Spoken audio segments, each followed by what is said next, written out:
Maybe many of you were waiting for this lesson because yes, that's the last lesson of this course, or at least the last lesson of the basic plan for this course. And of course I'm talking about final color adjustments, and there's again few things I need to tell you. First of all, there is not such a thing as color adjustments which are suitable for all of the images. Of course, we have to adjust the colors for our specific image. Of course, you can retouch different models with different skin color, with different tones, so we always need to adjust the specific color for the image. So the best thing I can show you is what I usually use at the end of the retouching to finish the image. And it's not really complicated. I'm using basic things. I'm using things which are very easy to use and which giving you really natural and beautiful colors, and what's the most important, which are non-destructive. Let's open our adjustments over here, and all of this you can actually use at the end of your color adjustment. Many people using gradient maps. However, as I was using gradient maps at the beginning of my career, I stopped using them. I felt that sometimes they might be a bit destructive for the image, even if not, they can change the colors too much. Sometimes they give you really nice results.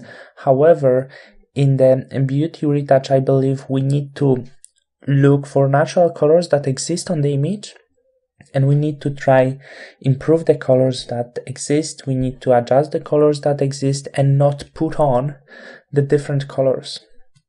So that's the very important other thing. I recommend using levels for pulling up the contrast, and curves as well for contrast, for lights, for highlights, for shadows, as well as for some color grading. I'm not using often curves for color grading, but that's something you can use. So there's just few tools I'm usually using. You can experiment a little bit with photo filter if you want to change the temperature of the image. However, I'm not usually using this as well. So what I use mostly is selective color, and that's pretty much the main thing I'm using, and that's pretty much all I'm using actually. And I'm going to start with reds.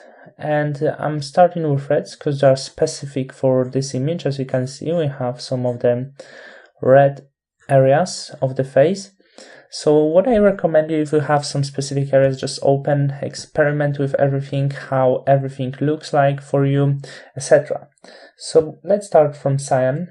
I need to have a look, and I'm going to pull down this cyan just to pull up some of the red colors. I'm going to improve the cheeks as well as the lips. I'm going to bring up just a little bit of magenta. Let's have a look. It's a bit stronger. I think I like this color, but I need to check exactly if it's suitable. So yeah, something like that. And I'm going to invert this layer. That's just the basic step. And I'm going to change the color of the brush for the white. Flow 100 at the moment. And first of all, I'm going to clean up the lips. You don't have to be careful. I don't have any red color around the lips, so just go with this. And I improved this red color just a little bit. Now I'm going to pull up the flow, pull down the flow, make the size of the brush a bit bigger, and I'm just softly going to paint over this area just to pull up some of this red color, this nice red color which exists over here. As you can see, it's a bit more visible right now. I think I even add a bit too much. Okay, right now I think it's suitable.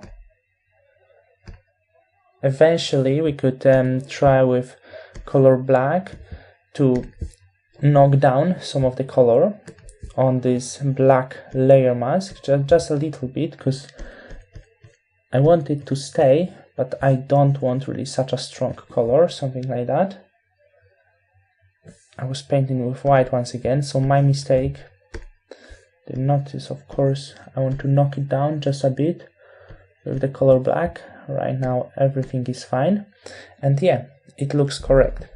So then after this first step with selective color, I'm going to selective color once again, but I'm going to take care about the other area. I want to take care about the main area of the image, so I'm going into neutrals. What about neutrals? Once again, I'm going to experiment with the colors, and I don't like this red color that much, so I'm going to bring up some of the cyan color. It makes this image a bit colder, but I really like this. I'm going to try with magenta, and about magenta, maybe let's pull this a little bit down, but it's going to make this a bit greenish.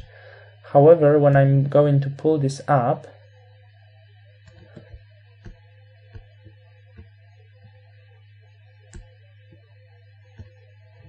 it's too red, so I don't really like this red color, so I'm going into these cold colors now. Let's have a look.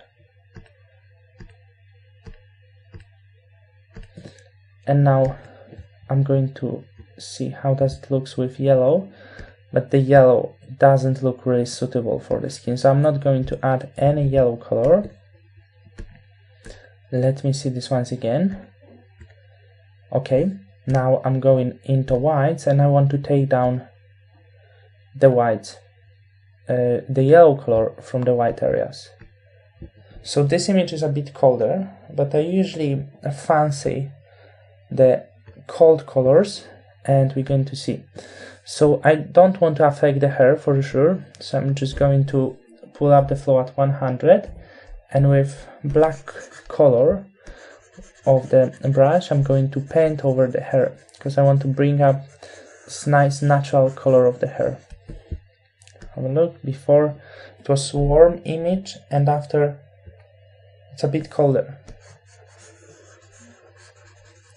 If you think it's too strong, if you find your colors too strong, you can always pull down some of the opacity to make the effect really soft.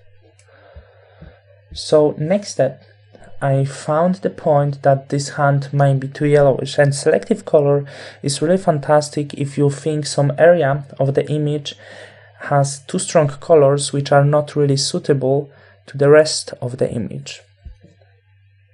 So I'm going to selective color yellows, and I'm going to take down some of the yellow colors. I'm going to invert this layer because I don't want to affect all of the image. And with color white, I'm going to paint all over the hand. So it's going to take down some of the yellow colors from the hand. Very basic. Okay. Let's have a look from the distance. Maybe it was a bit too much, so I'm just going to take down opacity a little bit. And right now I think it's suitable. However, the thing I want to do, I want to improve the white areas even a bit more. And once again, I find selective color really helpful for this. So once again, selective color. You can actually notice I'm really using a lot of selective color, and I'm going to whites, and let's have a look what is happening. When we pull up the blacks, we can absolutely nivellate the white areas. I want them a bit more visible, so I'm going to pull it down.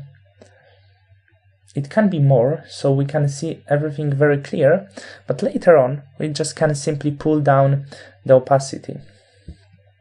So that's why I'm choosing this quite strong minus 12% for black. I'm just going to invert this, and with soft flow and of course color white of the brush, I'm going to improve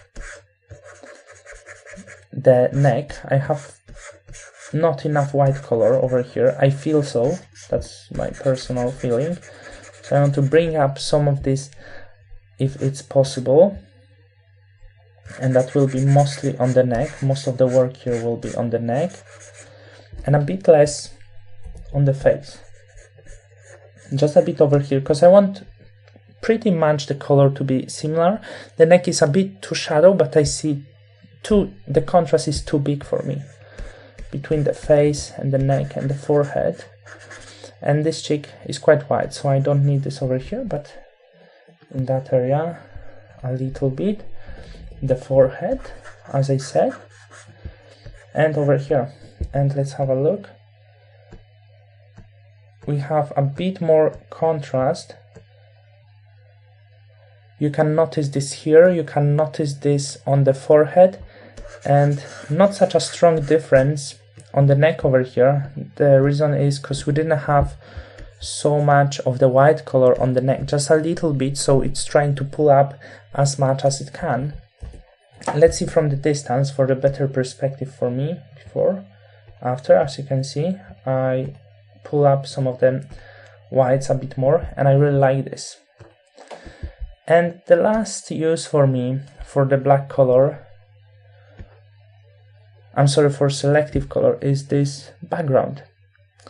It's quite dark, however I can make this even darker, I believe. So I'm going into blacks, and as you can see I can pull down blacks and it doesn't look well, but I can add just maybe 3% for the background, or maybe 2%, because by levels I'm going to improve this and I don't really want to affect too many other areas. And as you can see, just 2% doing a huge difference for the image before and after.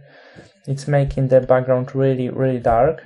I'm going to set 78 maybe, and I'm going to put this into the group, Control Command G. The one thing is, we need to be really careful. It made the hair a bit too dark, so I'm going to paint with color black, of course, and strong flow, because I want to bring all of this, or most of this, over here. It made them a bit too dark, so we just bringing this up.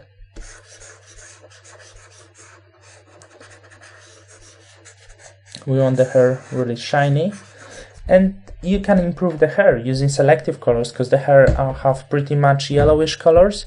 So by using yellow selective color, we can actually improve them a lot. I'm going to call this group colors. It's not a huge difference, because in this image I don't really want to change much. I don't think it's necessary, and this small change make this really nice looking, and I like the way it looks right now. The next thing I usually do is levels, and levels I use for just working with the contrast, simply speaking. So as you can see, when I pull down the white slider, I'm improving the white areas. You can easily notice this. I don't want to improve too much, so I'm just going to take down a few points of this. That's going to see that very small difference, a bit brighten, and few points for the black areas for a bit more contrast. Not really much of this contrast, but the same with contrast. I'm not a huge fan of such a huge difference. Once again, I'm just thinking if I should add a little bit more, but I really like this right now.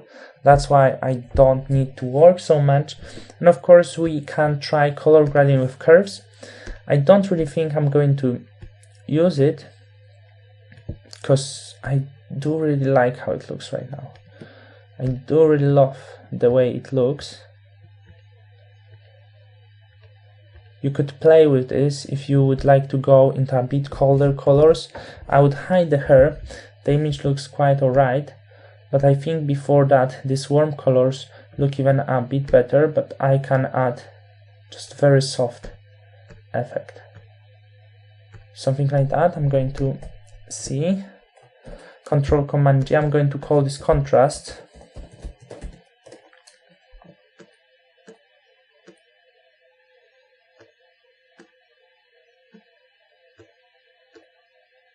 doesn't make really such a huge difference on the face. However, I need to cover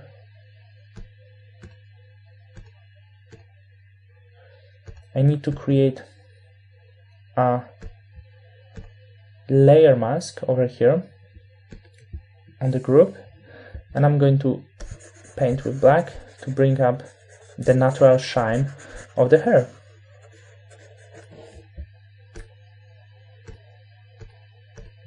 I really like the look. It's really bright, a lot of contrast. So that would be the final adjustments I usually use, and as I said before, they are not typical. As you can see, I could go into different colors, I could go into warmer colors, I could make this portrait really cold, etc. It depends on your request of your client. If you're doing this for yourself, for your portfolio, it depends on your personal taste or your personal standard of beauty. But of course, about personal beauty standards, we have to make this suitable for the industry. So it depends if something like this really exists. We can go with a little bit of the personal taste, but it has to be suitable for some standards. So that's how I do the final adjustments, the final color corrections, and I really love soft color corrections, and I would recommend you to do really soft corrections to see how image actually change. Sometimes our eyes get used to, so we cannot see how big changes we are doing. All of this I'm going to put into the group, Control-Command-G, and I'm going to call this final adjustments. So thank you for watching this lesson. I hope you enjoyed, and I believe it's not the last of our lesson.